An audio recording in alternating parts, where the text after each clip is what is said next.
Okay, the recording has started. I am going to figure out how to share my screen, and then we'll be good.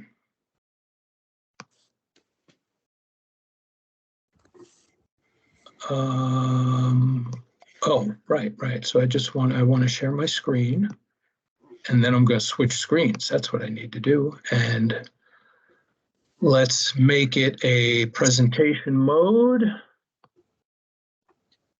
So is everybody now seeing? Yes. We are seeing it, Jerry. Okay, fantastic. Are you seeing the small window in the lower right-hand corner?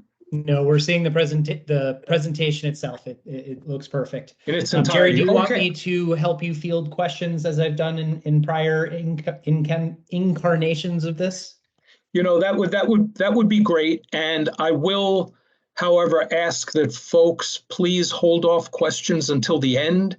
It just makes it that much easier. Take questions, mark them up, and then we will certainly field questions at the end, and we can jump back to specific slides or whatever. But I think it makes for just a much better presentation of this type if I can run through it, and then we take questions at the end. So, okay. For clarity purposes, I just want to jump in there. Yes, and please. That means there is a chat feature in Teams for those of you who have never used Teams.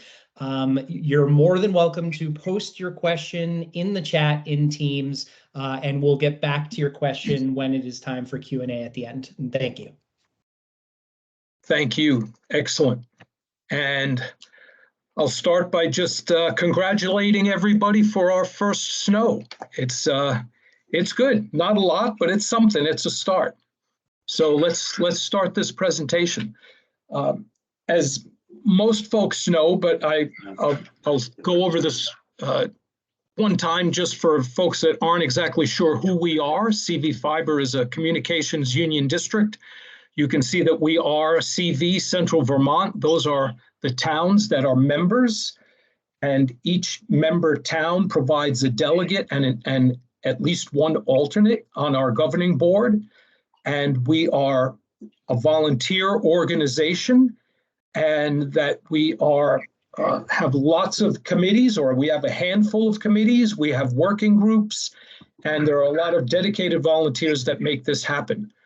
We are constructing our 1,200-mile fiber to the home network, with our priority being the underserved. So we have federal money, federal grants that have come through the state that we are using to construct this network. We are reaching out to those of us in Vermont that live in areas that simply don't make it financially viable for the incumbents to provide fiber service at the level that we're looking to provide. Building this network is going to cost approximately $60 million. If you've been watching these webinars over time, you've noticed that number has increased, which is certainly reasonable and expected as we move forward into a crunch where the entire country now has federal money looking for the same materials and the same labor that we're looking for in building our network. Prices are going up. Let me ask, please, everybody to be on mute if you can, so that we minimize the background noise as we move through this. What I want to talk about today is where we've gone in the past few months since the last webinar, and we're moving through design and into construction. And I want to talk mainly about our progress, talk about the visibility that we will have in the community, and I want to talk a little bit about our communication efforts that are occurring now and that will be occurring in the very near future. And there are also challenges ahead. And I'll mention those with really each of these as we go through. But I want to start very specifically by talking about safety.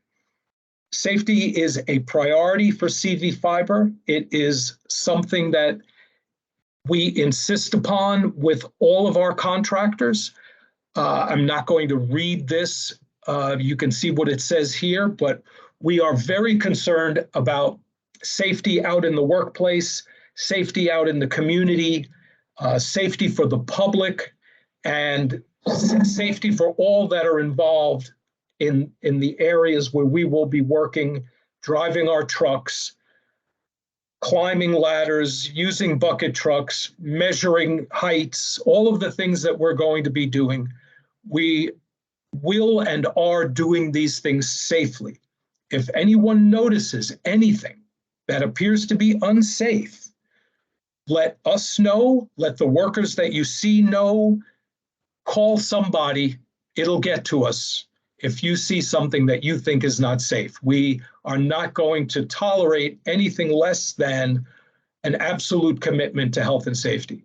So I just Jerry, just to jump in really quick, Please. FYI, we do have one caller on the presentation. So I think you covered this topic decently. However, don't assume that people can read the on-screen content, please. Okay, will do.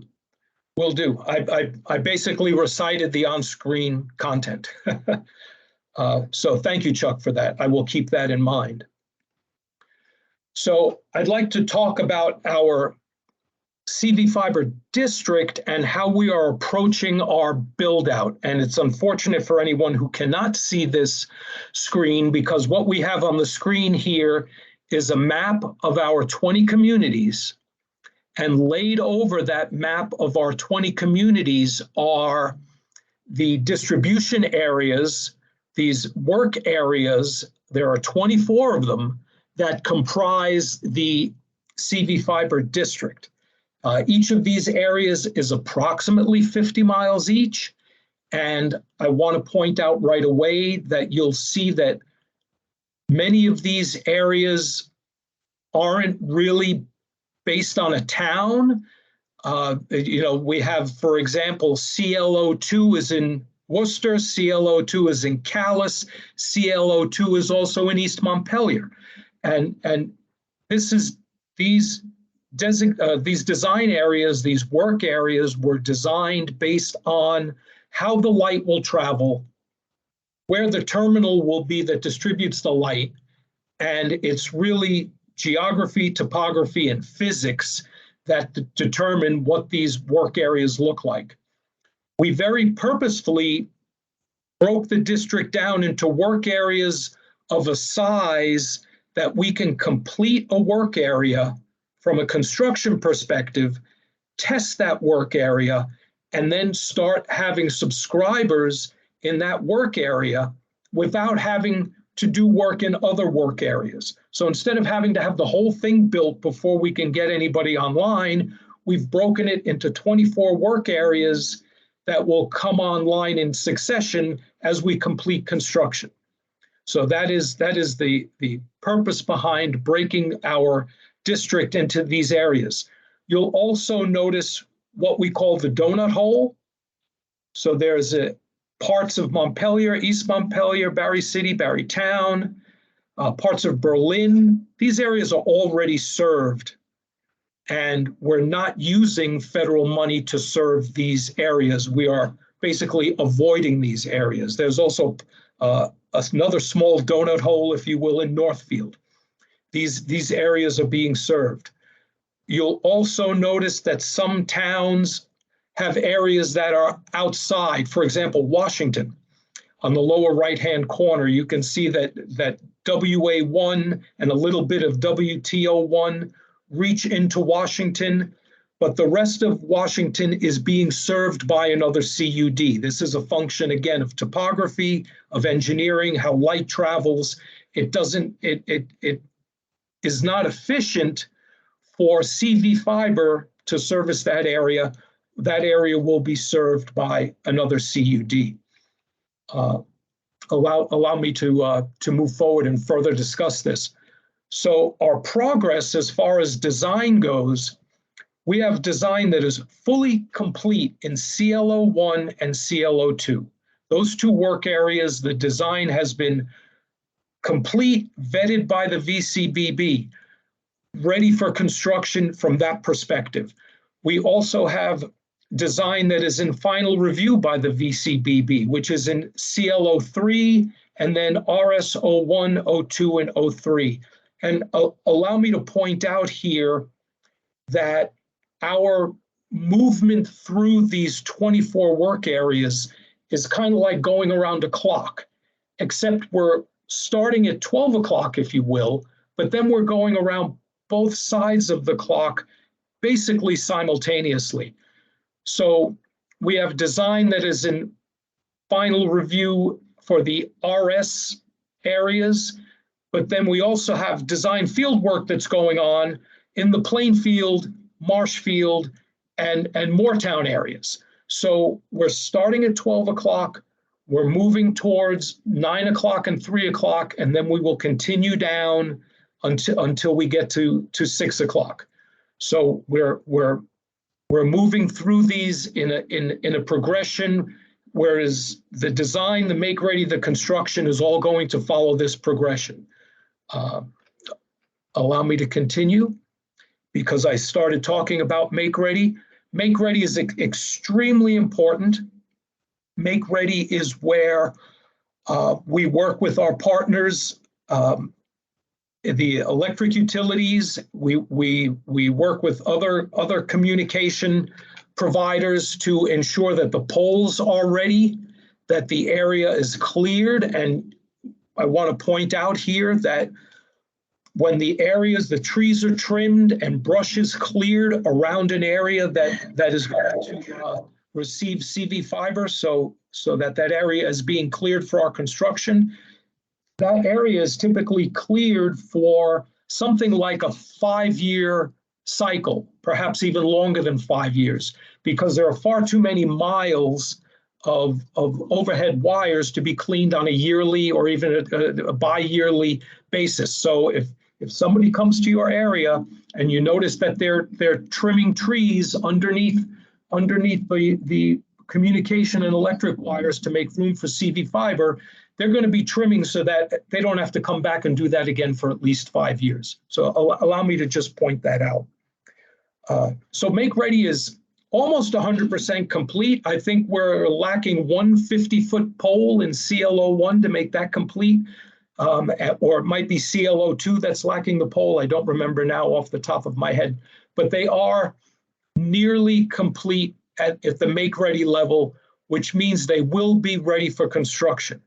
And you will see that our construction is going to start. We have CLO1 and CLO2 strand and fiber construction is going to start. I just signed about an hour ago. I just signed the work order for CLO1 and CLO2 for Eustis. We also are going to be building the OLT, which is the optical line terminal. There are, I believe, 12 to 14 optical line terminals throughout CVFiber's area, and that's what the CL in CLO1 stands for. It's the Callis OLT, even though the other areas that it's serving aren't just in Callis. So we are starting construction basically now with strand and fiber and the construction of the Callis OLT. Installations that will follow that after the construction, after the testing, weather permitting, we will doing installations still in the winter. In January or February is when we hope to start installations. I'll talk more about that in a bit. Materials are also extremely important to be able to do our make-ready construction and installations.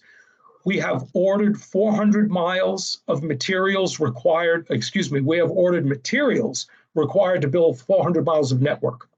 Most of that is on hand, and our warehouse is full, and we recently made arrangements for overflow capacity in an adjacent space at our warehouse. So the materials are in hand, the make ready is done, the contracts are signed, and we are getting ready to start construction.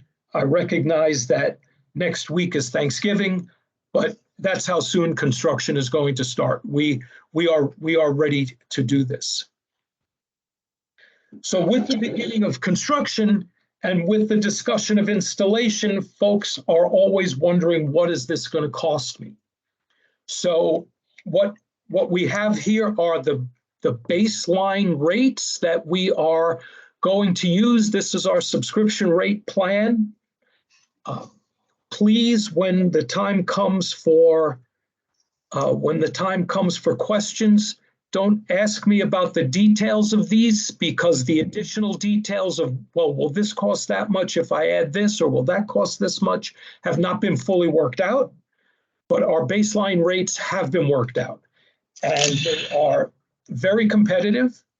There are two different sets of rates, one for home and one for commercial. The commercial rates differ from the home rates in that there are additional services that can be provided at the commercial level. We haven't fully resolved exactly what those will be and what they will cost, and that's why we don't have the fees up for that. For many cases, they may be unique to the individual needs of the business, the individual commercial needs, and we're very willing to tailor that to our commercial customers. But our home rates, the base rates are here, as you see, and they are quite competitive. It's also very important, please note, these are symmetrical speeds, up and down. That is extremely important for folks that are doing meetings online or gaming online. The speed needs to go up just as quickly as it comes down. So this is a very important aspect of our service. It's part of what's required by the funding grants that we have, and we are certainly compliant with everything that's required of those grants, including symmetrical service. We're very happy to offer this, and I think these rates are going to be very competitive, and I think the community is going to be very satisfied with the rates and the service that's provided with these rates. But also, we are following up with subscriber support. We recognize that these rates can be difficult, and we also recognize that there is additional funds out there to support some of the costs that go along with being a subscriber to any internet provider. So we have town ARPA grants, and to date we have 1.7 million in town ARPA and VCBB fund match. And we had a campaign going out to the towns and asking the towns to provide some of their town ARPA, to allocate some of their town ARPA funds to CVFiber. That was very successful. That got us half of that 1.7 million. The other half has come from the VCBB match. But that campaign isn't over yet. It has morphed slightly, but towns that haven't already contributed up to 100,000, and I recognize that some have contributed beyond 100,000, and their match has been full, so there's no short change there. But towns that have yet to match up to 100,000, to provide up to $100,000, still can. For example, if your town put out 35,000 of ARPA funds, the availability is there. If you want to put up another 65,000 to make it 100, the VCBB will match it another 100 fully, so that there will be $200,000 in additional for that town. And of course, those funds are used exclusively in the contributing town. And they are used largely to support the subscriber installation and other aspects that the town wants to see accomplished with this fund that relate to CVFiber. To a large degree, these funds are put towards matching the cost of installation, supporting the cost of installation for hanging fiber from the last pole, or dredging, or digging to get fiber from the last point to the residents. So this is a very, very important aspect of subscriber support. We are also a part of the Affordable Connectivity Program. We are working with Waitsfield Telecom and others to make sure that those that are that can be available for this, those that are eligible for this, can receive the benefits of this program. Another aspect of that is the Equal Access to Broadband program here in Vermont.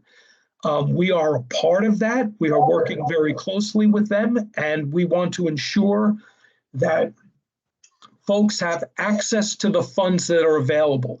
And we don't want folks to have to try to figure out how that works. We want to make that plain. That is going to be part of our website presentation. That'll be part of when you're looking at subscription rates.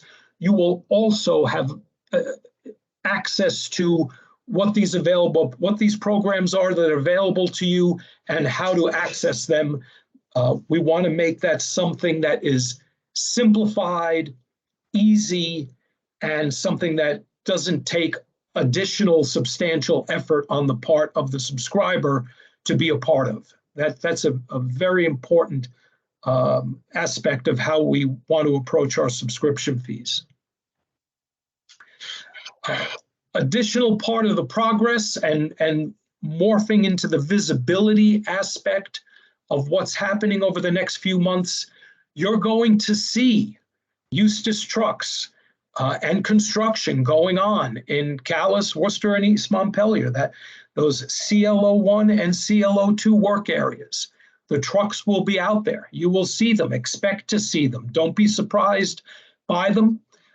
You're also going to continue to see WEC, GMP, and Hardwick Electric folks out there with our contractors, MBI and NRTC. They're going to be out there doing inspections for utility lines and poles. There will be pole replacements and other work that'll be done by the electric utilities in the electrical space. There will be other work that'll be done in the communication space.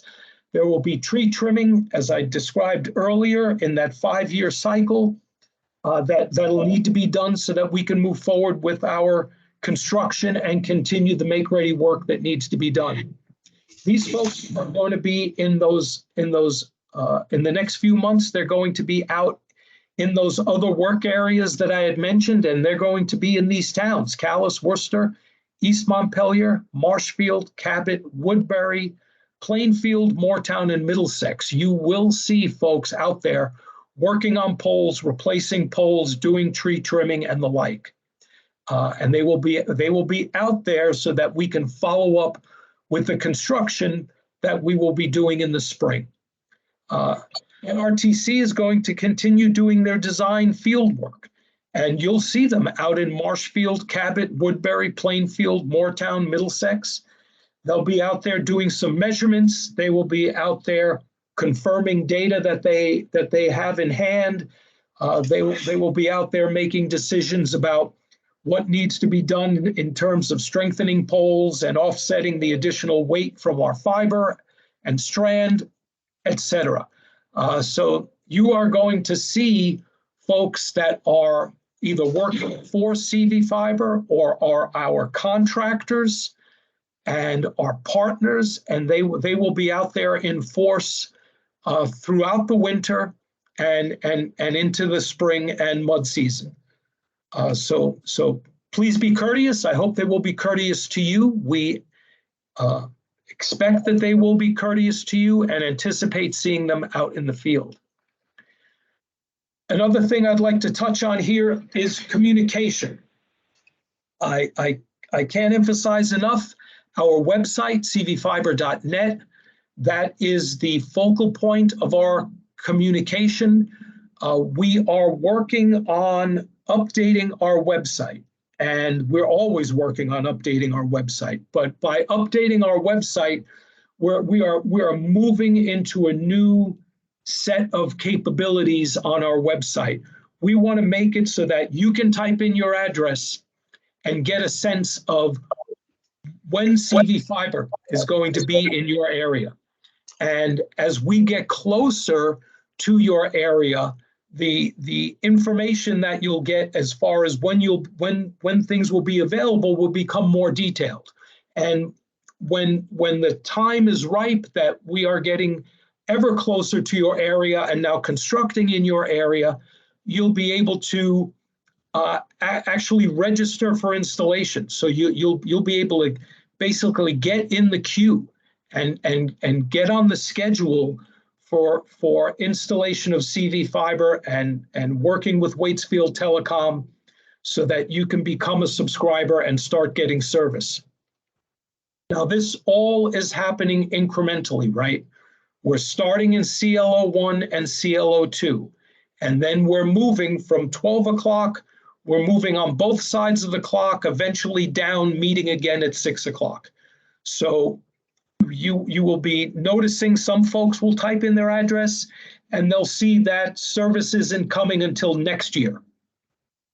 But 6 months from now, you'll type in that address again and you'll see a target date of spring or fall or even a start date for construction in your area. And then you can come back again, or you can get notified if you ask to be notified when the time is that you can actually put your name in the queue and your address in the queue for installation. So this will happen incrementally. And as we move forward through all of our construction and installation processes, you'll see that your place in the queue will be getting closer.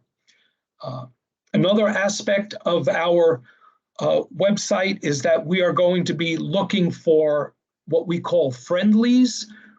Before we can offer subscription service to any design area, any work area, we have to make sure that that entire work area tests out 100%.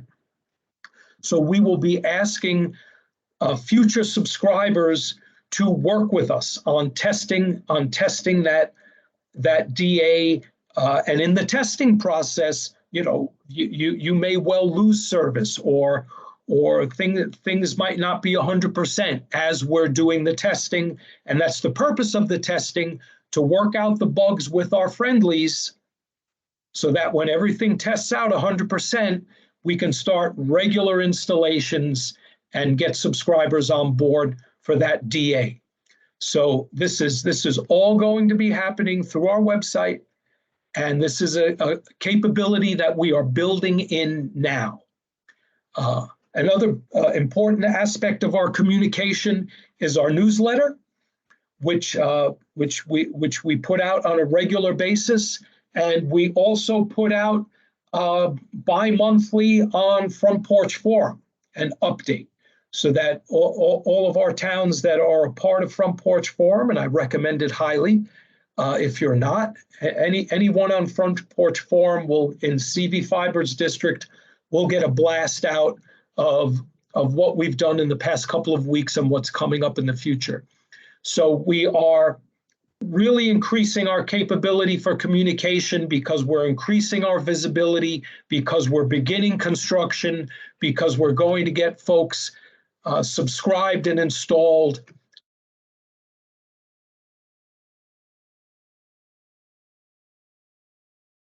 You're on. You just went on Jerry, mute, you're on mute. Jerry, you're on mute. I'm not on mute anymore. Wow, how'd that happen? So someone muted everyone. I don't know. That's weird. Okay. Well, thank you. So thank you. Oh my goodness. Yeah. So here we are on the thank you page.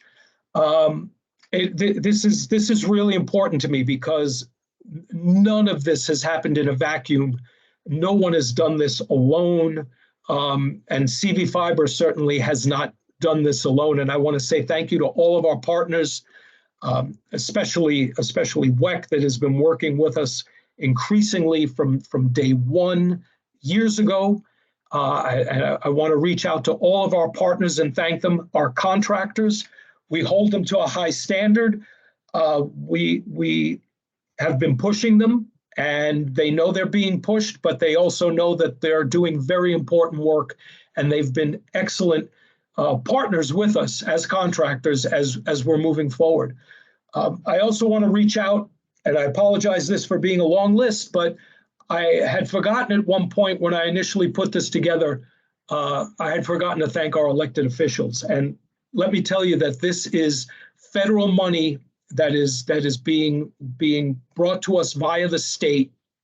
We recognize fully that we are stewards of the people's money. This is public infrastructure. These are public funds, and we take that very seriously. And we thank the elected officials that have the wisdom, if I may be so bold, to make us the stewards of these funds.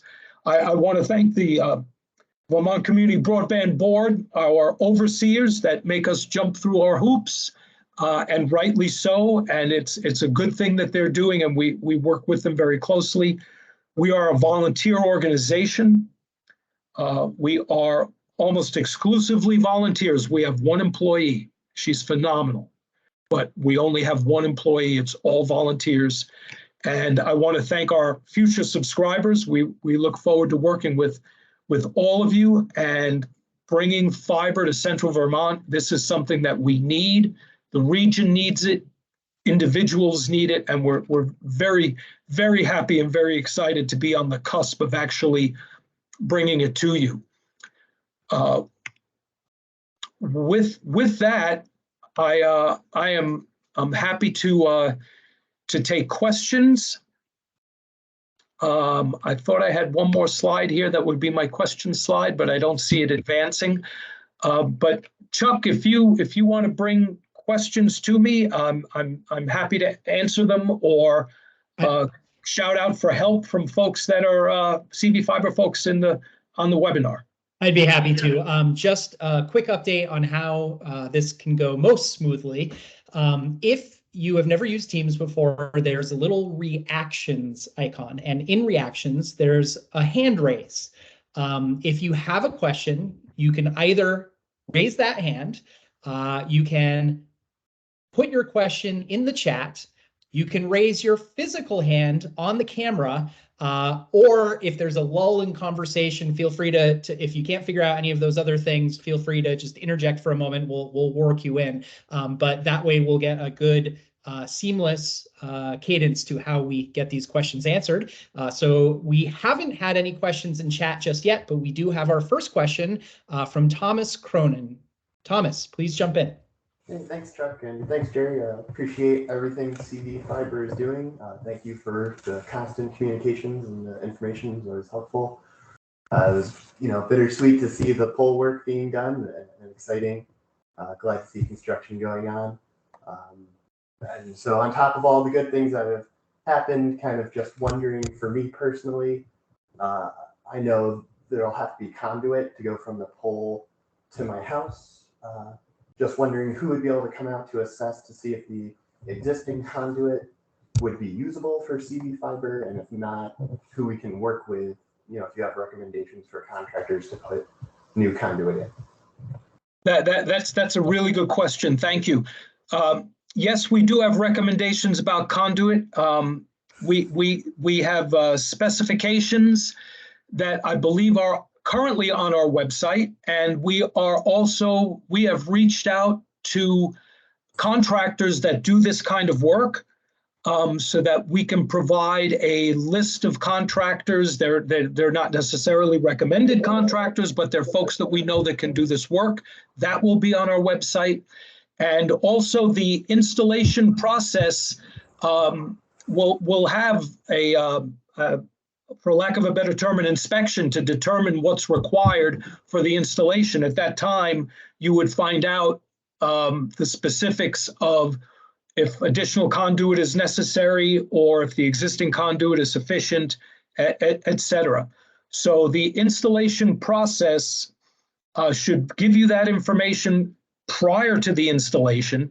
And at the same also, we will have the information on our website, what the specifications are and who the contractors may be. It'll be a list that you can pick from or not, who would be able to do that work.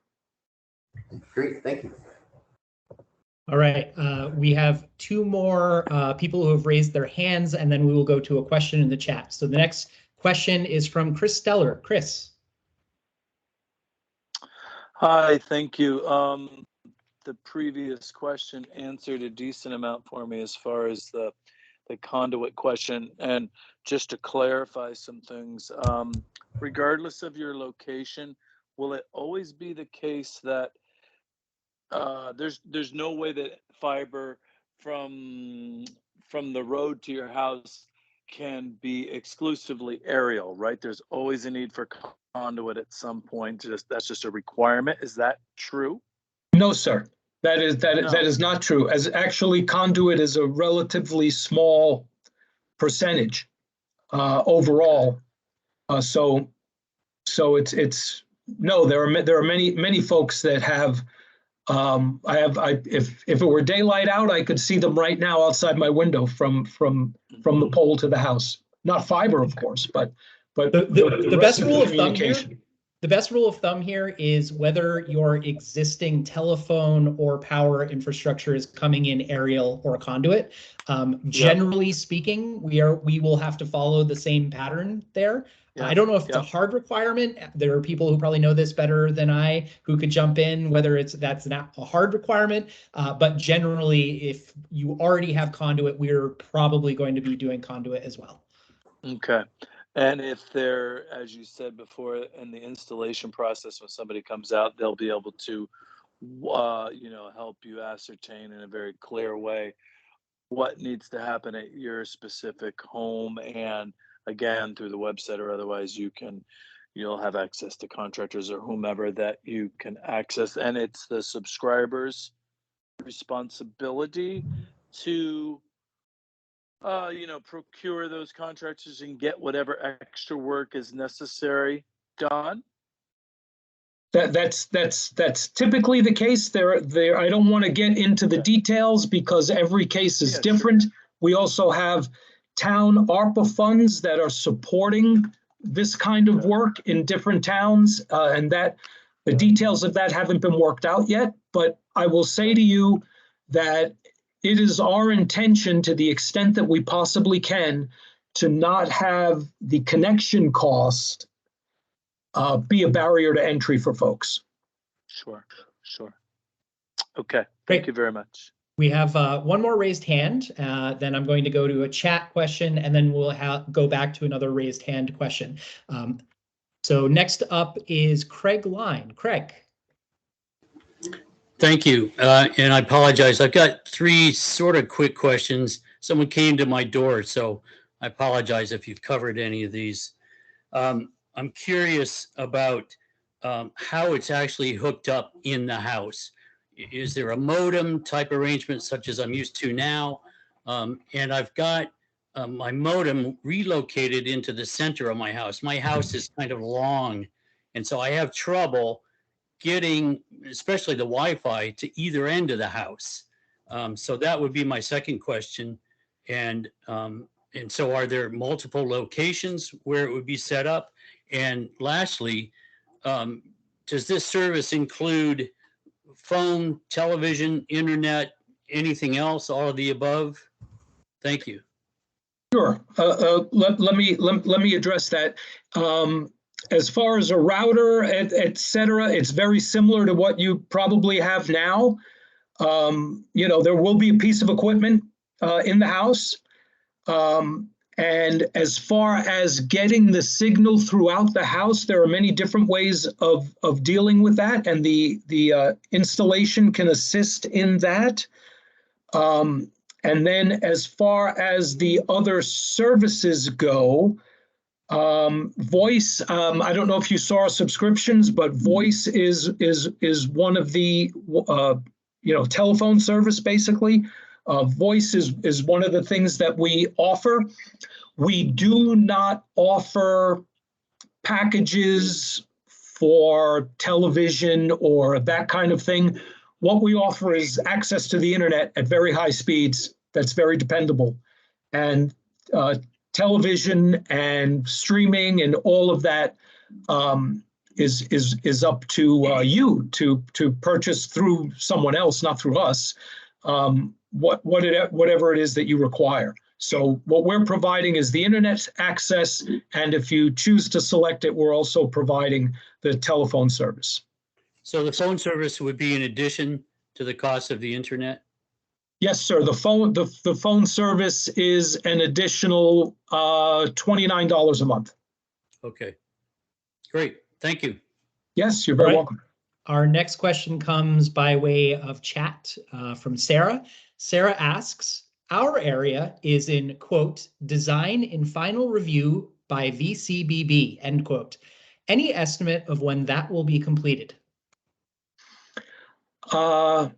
Sure. So when you say it's in final review by VCBB, that means you're reading from my presentation, right? So the construction of those areas is going to be as soon as mud season allows. It's unlikely that we will get to construction in those areas this winter. But they are slated for construction as soon as possible. I would say in the spring, but we have additional seasons here in Vermont, and there are a lot of road closures and obstacles that occur during mud season. So you can look for construction in these areas certainly next summer. That's our plan. So I hope that answers the question. Thank you, Jerry. Next question comes from the phone caller on the line with the phone number ending in 9746. Caller, you may go ahead. Hi, my name is Nathan. I'm a resident in downtown Montpelier. I have a question just about the rates. I'm sorry, I did take a look on the site. I didn't get to view the presentation. If you can just give a quick overview of the rates that you mentioned earlier for residential service is the first question. And then the second little part of that is, you mentioned maybe it's just because there's existing fiber from a previous infrastructure provider or something like that. You mentioned that there's kind of a hole or something else that you're working around in Montpelier. Is it that you're not working on fiber in Montpelier or something like that because the fiber is already there, and then it's up to the consumer to pick either CVFiber or Fairpoint or some other service provider, and that's why you're not working on fiber in downtown Montpelier? Those are my questions, please. Yeah, let me clarify. First of all, as far as rates, I went back to the screen that shows the rates, so I hope you can see that. Jerry, just a reminder, this is a caller, so if you could read them out verbally, that would be helpful. Thank you. Okay, so for 100 over 100, $79, 500 over 500, $99, a gigabit over a gigabit, $129, 2 gigabits over 2 gigabits up and down, right? Symmetrical service, $199, and voice over the internet, $29. These are monthly rates. But let me describe a little more about what's going on in Montpelier and some of the other areas. We are using federal grant money. This federal grant money is for the unserved and the underserved. And that basically is 25-3 for some funds, 100 over 20 for other funds, which basically means if fiber is already in the area, we cannot spend federal money to target those areas.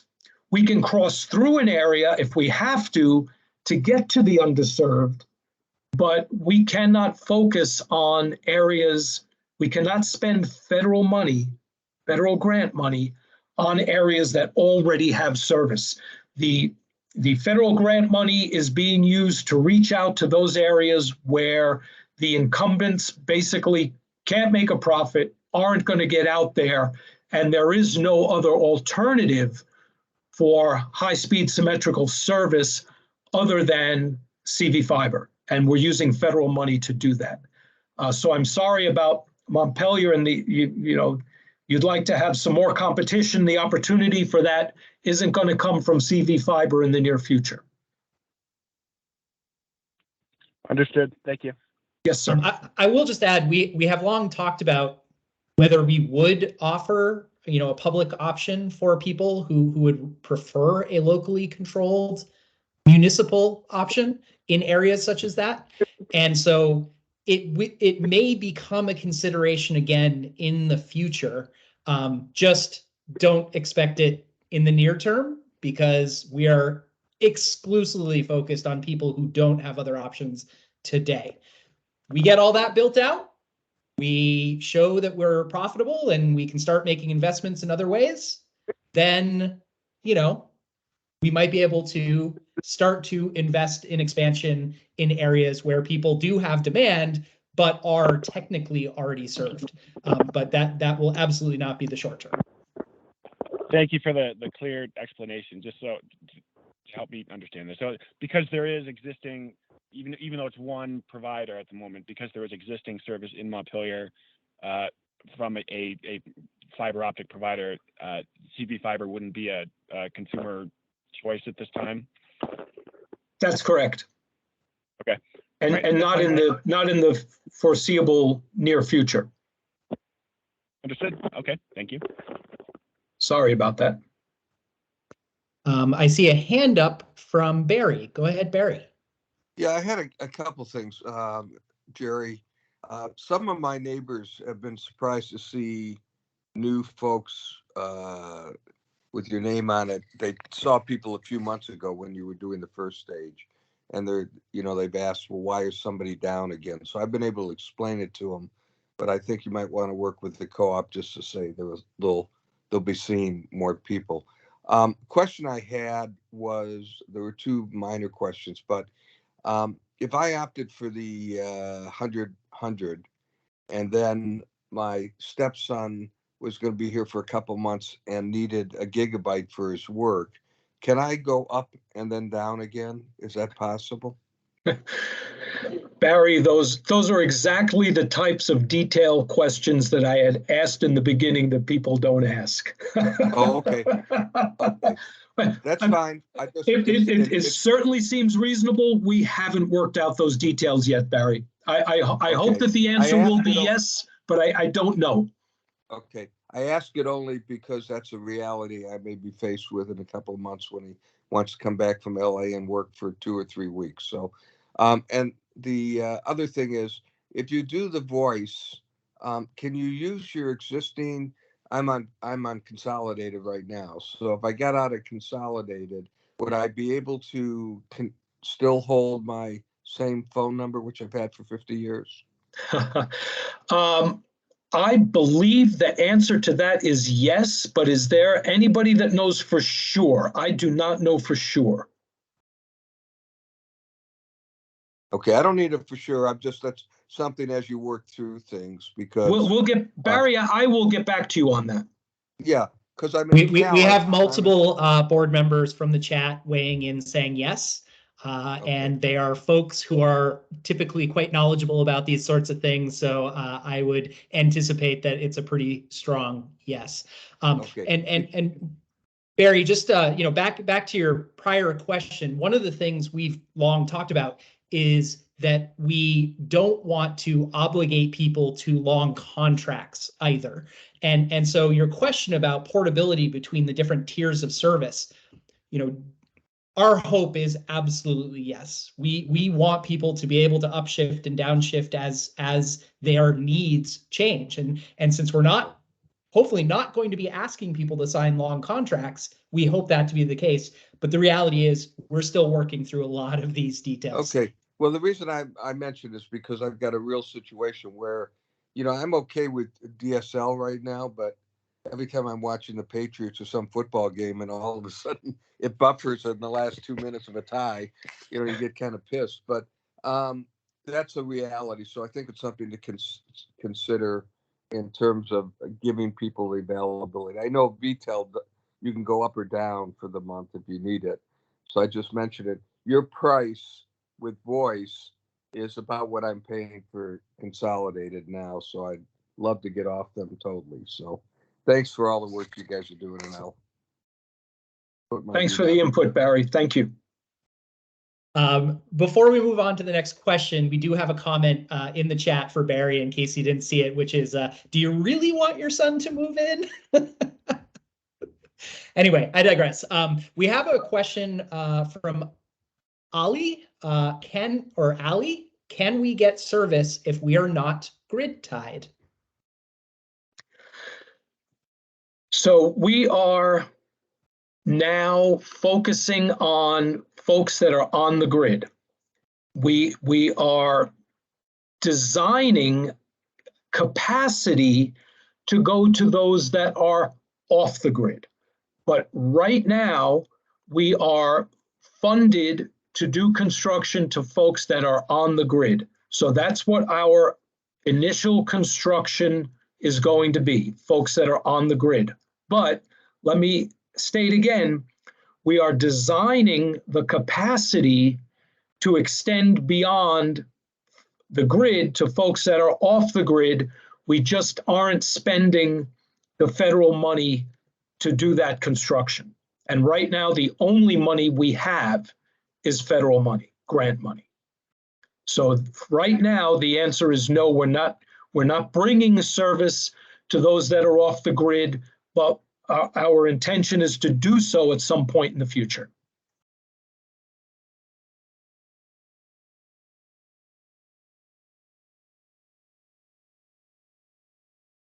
At that point, it looks like we have wrapped all of the questions. So consider this a last call. Oh, great. We had another one come in. We have a raised hand from Garfield. Garfield, please go ahead. Hi. I was just wondering if there's any chance, say, for the off the grid people, or maybe it would cut down your expenses. I know that there's some of this over the air relay potential, if you could use that off of one of the points that you actually can construct, so that people out the bush or that you wouldn't be able to get to for months or a year might be able to get this off the air relay use. That's a really good, that is a really good point. That is something that we have talked about in the past, and I shouldn't say in the past as if it were a long time ago. This is something that has come up and that we have talked about pretty consistently. We are not specifically designing that now, but that is something that we will consider. It's a little bit premature for us at this point in time, where we don't even have any fiber hanging on the poles, but it is something that we have been considering, and we just haven't made any decisions, hard decisions on that yet. But I also need to point out that the grant money is for hardwire, if you will. But it is hardwired to a point, and then from that point there would be the signal service. I understand what you're saying. We aren't constructing that now, but that's something that we will consider for the future. David has his hand up.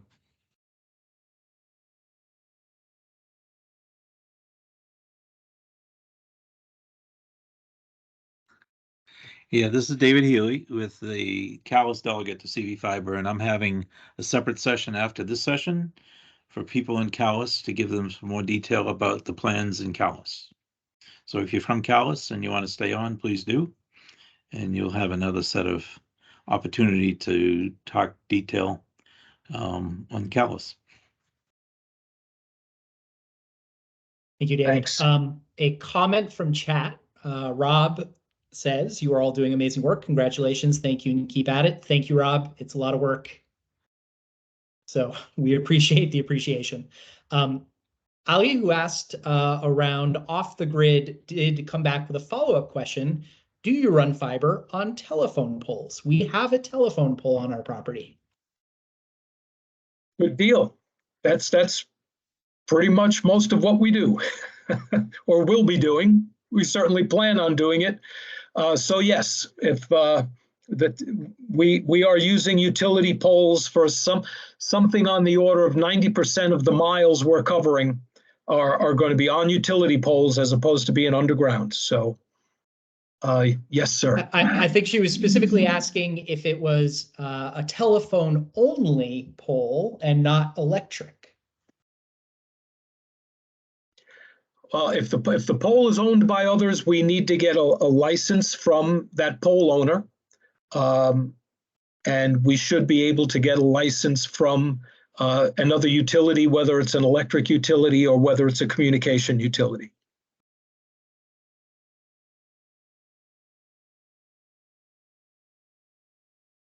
I think the answer at the end of the day here is we will certainly look into it on cases where somebody is in that situation, but it is not part of the immediate build out plan.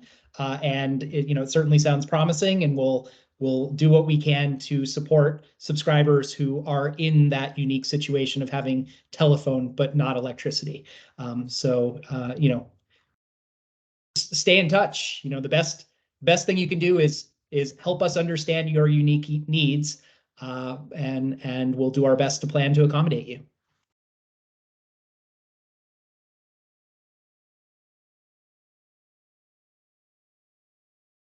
Chuck, if we have no more questions, I know that the Calais folks want to start their meeting. I say we end this. I will stop the recording, say thank you one more time to all, and I think we need to move on so Calais can have their meeting.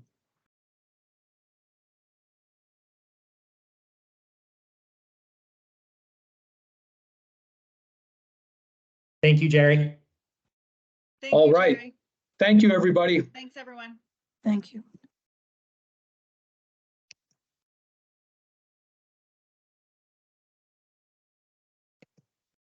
I'm going to stop recording, and then I'm going to leave.